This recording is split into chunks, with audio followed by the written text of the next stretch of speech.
When I think about how my work is relevant to any person out there who's not necessarily a scientist, my first dilemma is always to translate it. How would I put it into terms that don't involve things like grams of nitrogen per liter of water? I try first to break it down into a language that they can speak, and that's something that scientists aren't particularly talented at.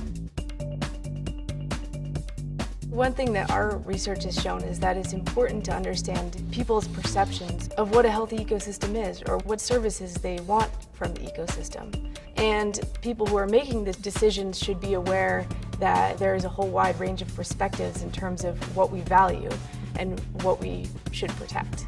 For instance, our choice of whether to commute to work by car, bus, or bike feeds directly into Puget Sound in terms of chemical pollutants that may or may not run off into the ocean. Those chemicals may influence fisheries, and those fisheries will in turn influence the seafood choices we can make.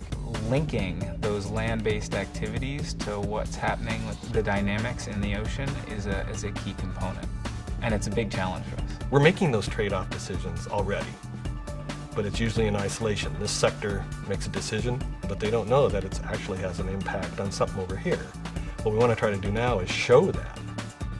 Atlantis is this computer software that lets you simulate an ecosystem. So it lets you simulate, in the case of marine ecosystems, things like fish and mammals and birds. And then also it simulates fishing fleets and human activities on the ecosystem and on the map.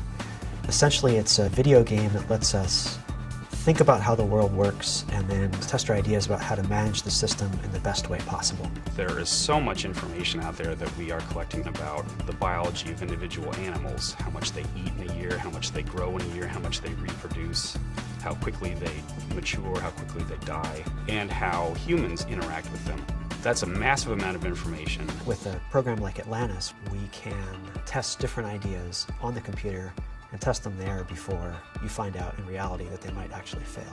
That ability to visualize, rather than just explaining in words or showing graphs or showing tables, is the way to really get people to understand what it is and then use that information to make decisions. I can help people understand that the things that they do on land have direct ties, direct consequences, direct links to those things in the water that they value so much.